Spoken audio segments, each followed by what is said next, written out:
18h30 sur Al-Oula, bienvenue dans cette première édition complète de la soirée à la une de ce mardi. Vague de froid, l'acheminement de l'aide humanitaire d'urgence s'accélère dans la province de Taroudant. Les équipes de la Fondation Mohamed V pour la solidarité sont arrivées aujourd'hui dans 2 communes de la province. Quelques 3000 familles réparties sur une centaine de douars sont desservies. Qui dit intempérie dit route paralysée. Après 3 jours de blocage, les tronçons du col Tizi-Ntishka sont de nouveau ouverts à la circulation. La route et ses 2 mètres de neige ont pu être dégagés grâce à l'intervention des dameuses. De quoi désenclaver les villages voisins qui recommencent à grouiller de vie.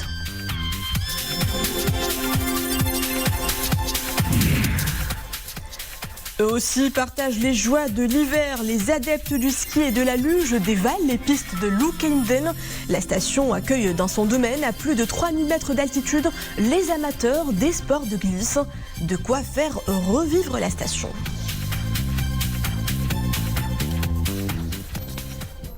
Bonsoir. Sur hautes instructions royales, la Fondation Mohamed V pour la solidarité poursuit l'opération de distribution de l'aide humanitaire d'urgence au profit des populations rurales et enclavées qui ont sévèrement pâti des chutes de neige et de fortes baisses de température.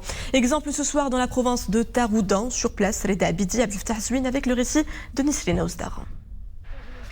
Il est 1h du matin, le froid est glacial. Pas de répit pour les équipes de la Fondation Mohamed V pour la solidarité. Selon des plannings bien précis et une étroite collaboration avec les autorités locales, une organisation spéciale est mise en place avant la réception des camions transportant l'aide humanitaire d'urgence composée notamment de produits alimentaires et de couvertures. Aide au profit des habitants touchés par les fortes intempéries et les importantes chutes de neige au niveau de Taroudant. Les camions sont là. L'heure est au pointage devant le siège de la préfecture de la province de Taroudant. Prochaine étape, dispatching des kits. Et là encore, le travail se fait selon une organisation bien rodée. Un total de 10 000 familles relevant de 8 communes de la province de Taroudant vont bénéficier de ces aides humanitaires d'urgence.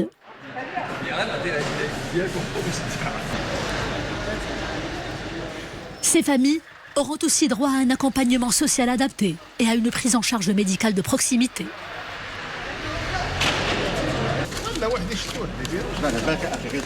Première commune territoriale bénéficiaire, Ouled Berhil. Ce sera ensuite le cas pour Tikouka, Ounayen, Toubkal, Al Tifnout, Egidi, Tawilat, Askaoun Imilemen, Emil Mayes. Au total, 259 douars sont concernés. Des douars où les habitants font face à un hiver des plus rigoureux. Et le paysage est encore très hivernal sur les chaînes montagneuses du Haut-Atlas. Le col de Tizi-Ntishka, entre autres, totalement enfui sous la neige. Vous le verrez, pour dégager la route, on sort les gros moyens. Les saleuses entrent en action sur une centaine de kilomètres. Un travail de titan pour redessiner un horizon routier. Après 3 jours de déneigement, les véhicules empruntent à nouveau cet itinéraire et la vie y reprend son cours normal. Nissan Hamdawi et nos envoyés spéciaux Reda Amao, Mohamed Hassan Mskour. Nous sommes au col Tizi-Ntishka, à 2900 mètres d'altitude. Ce passage routier est le plus élevé du pays. Ici, la neige a bien repris ses droits, au point d'atteindre près de 2 mètres d'épaisseur. Difficile donc pour les poids lourds de se frayer un chemin. Pour déblayer les voies, les gros engins sont de sortie. La circulation a été rétablie après une fermeture de certains tronçons pendant à peu près 3 jours. Ce chauffeur professionnel peut emprunter cette route en toute sécurité. Ça fait 22 ans que je prends cette route. Vous savez, nous n'avons jamais vu autant de neige tomber dans cette région. C'est une vraie bénédiction. La route est à présent en bon état, après sa réouverture à la circulation. À quelques encablures, ces touristes font une petite halte, histoire de contempler les beaux paysages qui s'offrent à leur regard. Ici, on est sur vraiment un paysage très différent de ce que j'ai l'habitude de voir en France. D'un côté, on passe d'une face aride où on voit les belles montagnes rocailleuses, jaunes, voire marron.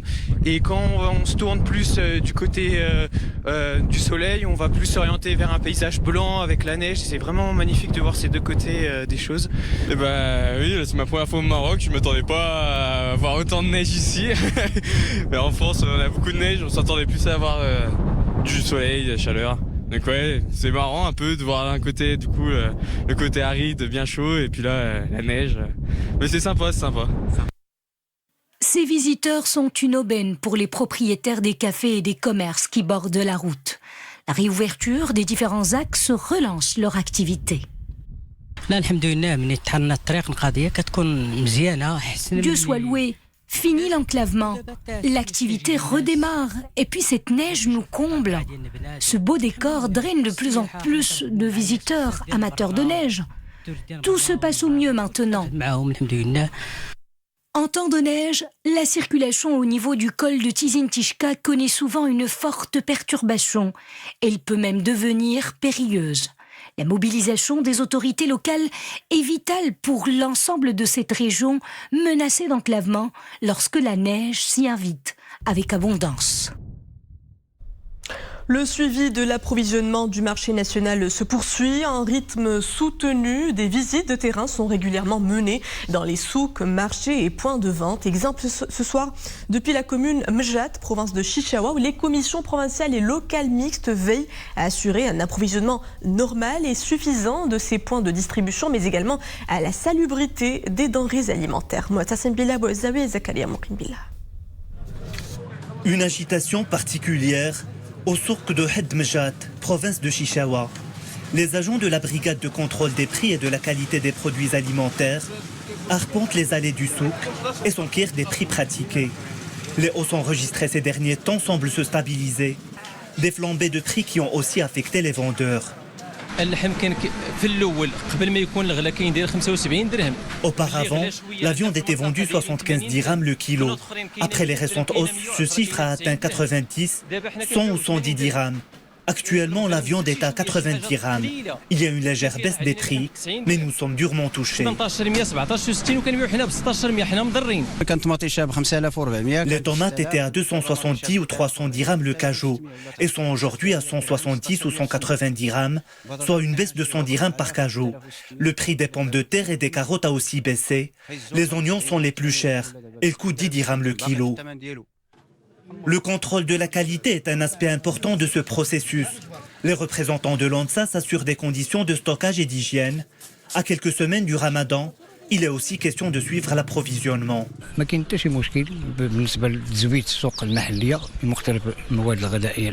Il n'y a aucun problème en ce qui concerne l'approvisionnement en produits alimentaires de base. La plupart des produits sont disponibles en grande quantité. Nous n'avons enregistré aucune pénurie. Pour ce qui est des prix, surtout les légumes, il y a une certaine stabilité.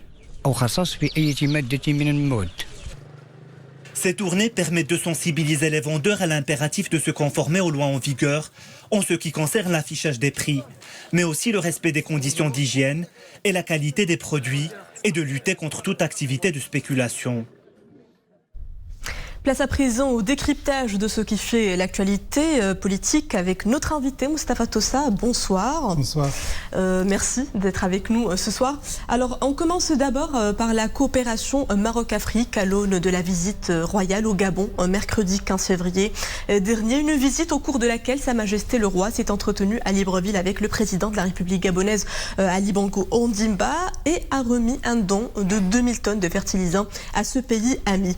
Une action de solidarité qui s'inscrit dans un contexte marqué par la crise alimentaire mondiale et les difficultés d'approvisionnement en engrais. En quoi ce geste royal consacre les valeurs et les principes de la coopération Sud-Sud ?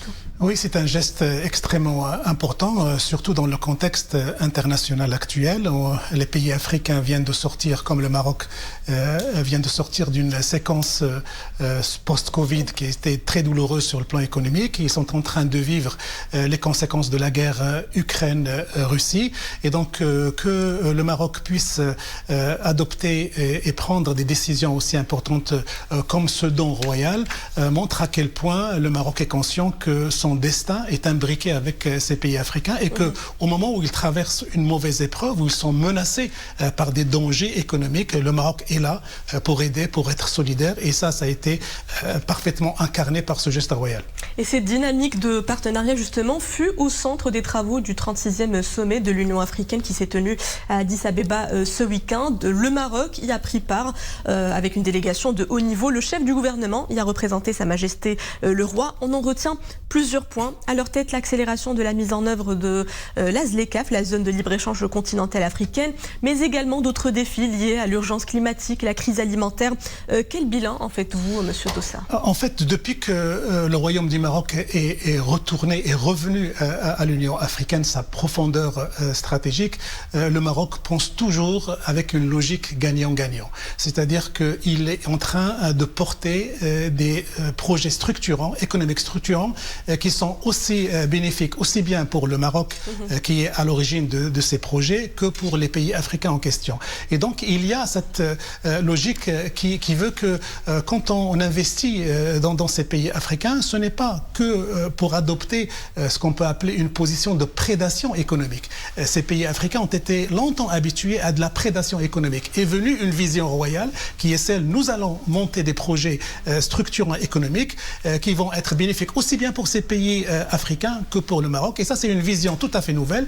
Et c'est ce qui fait que le Maroc est très bien vu par ces pays africains. Il dispose d'une excellente réputation et que Sa Majesté est bien accueilli là où il va dans ces pays africains. C'est chez lui. Les Africains le pensent comme quelqu'un, comme un membre de leur famille proche et politique. Très bien. Autre actualité, Monsieur Tossa, cette fois-ci loin du continent, le Parlement européen s'obstine dans sa campagne agressive et vindicative contre le Maroc. Après sa résolution du 19 janvier dernier, le Parlement européen a voté une autre résolution le 16 février courant, un texte tout aussi hostile à l'égard du Royaume.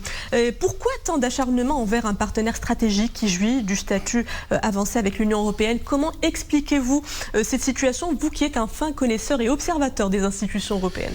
En fait, il y a une fixation obsessionnelle de la part d'un certain nombre de groupes parlementaires au sein de cette institution parlementaire européenne contre le Maroc. Et tout ce qu'on vient de dire depuis le début est à l'origine de cette fixation obsessionnelle. Ce que le Maroc est en train de faire à travers la réalisation de partenariats stratégiques différents. Ce qu'il est en train de faire en Afrique n'a pas l'air de plaire à un certain nombre de milieux qui veulent profiter de la tribune du Parlement européen pour salir et polluer l'image du Maroc. Mais est-ce que ces démarches et ces projets vont porter atteinte au partenariat stratégique entre le Royaume du Maroc et les institutions de l'Union européenne? Je ne le crois pas. Je crois qu'il faut que c'est simplement un nuage passager et que le partenariat stratégique, comme ça a été confirmé par von der Leyen quand elle était venue au Maroc et par Josep Borrell quand il était venu à Rabat et a rencontré le ministre marocain Nassel Bourita, ce partenariat stratégique est extrêmement précieux, important, et il a été consacré par les institutions. Il ne sera pas remis en cause par ces campagnes passagères qui visent uniquement à salir la réputation du Maroc. Très bien, Monsieur Moustapha Tossa, éditorialiste, merci d'avoir répondu à nos questions. Réduire le coût de consommation de l'électricité à travers l'énergie solaire. La thématique est au centre des discussions au Solaire Expo Maroc. Pour sa 11e édition, le Salon international de l'énergie solaire et de l'efficacité énergétique réunit quelques 90 exposants pour débattre des défis des énergies propres, de l'efficacité et de la transition énergétique qui permettent au Maroc de s'engager de plein pied dans les objectifs du développement durable. Fatiha Omral, Mohamed Chikir et Maria Ouad. Qu'il s'agisse d'énergie éolienne, solaire ou hydraulique, les énergies renouvelables proviennent de sources naturelles, alimentées par le vent, le soleil ou encore par la chaleur de la terre ou des chutes d'eau. Elles jouent donc un rôle décisif dans le secteur du développement durable et plus particulièrement dans le domaine agricole pour l'irrigation des cultures, en réduisant considérablement les émissions de gaz à effet de serre. Je participe à ce salon afin de faire connaître les nouvelles techniques d'irrigation que nous utilisons grâce à l'énergie solaire. C'est une avancée spectaculaire pour les agriculteurs, car les plantations agricoles nécessitent beaucoup d'eau. Nous avons inventé un chauffe-eau qui fonctionne à l'énergie solaire et nous profitons de cette exposition pour le présenter au public. De nombreux pays ont répondu présents à cette grande manifestation internationale des énergies renouvelables pour promouvoir l'efficacité énergétique mondiale, réduire le coût de la consommation énergétique et lutter contre le réchauffement climatique.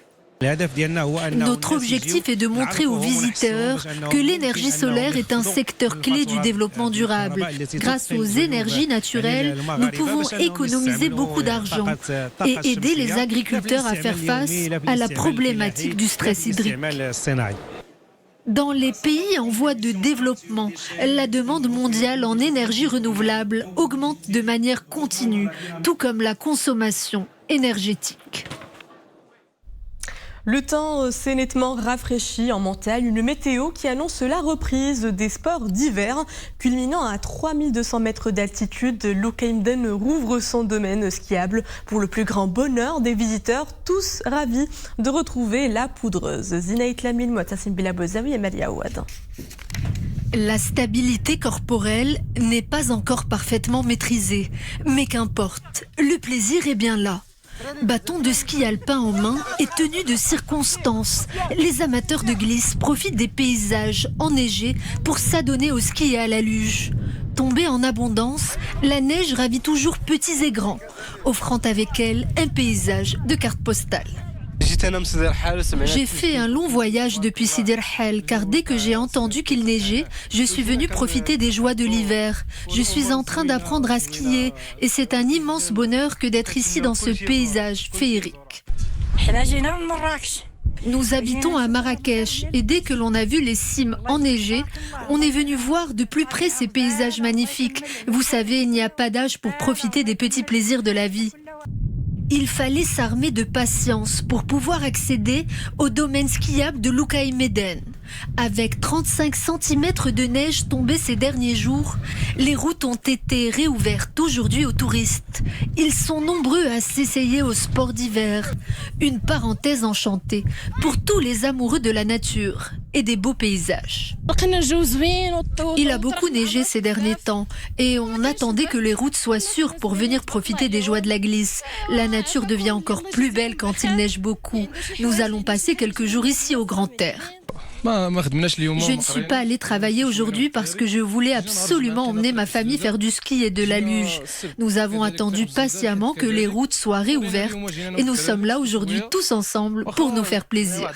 C'est dans un cadre grandiose, avec des panoramas à couper le souffle, que les touristes marocains se sont donné rendez-vous pour profiter des joies de l'hiver.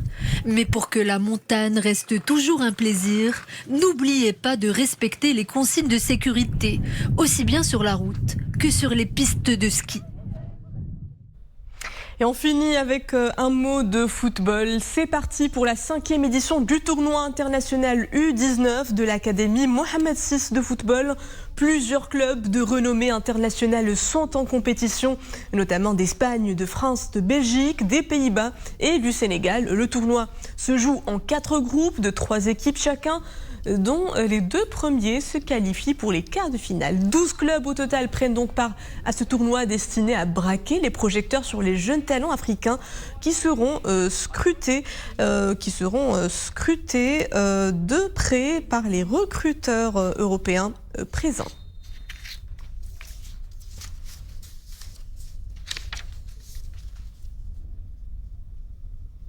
Et c'est ainsi que prend fin cette édition. Merci à vous de l'avoir suivi. À 20h30, le retour de l'information avec le journal Issia, près des programmes à tous sur Al-Oula.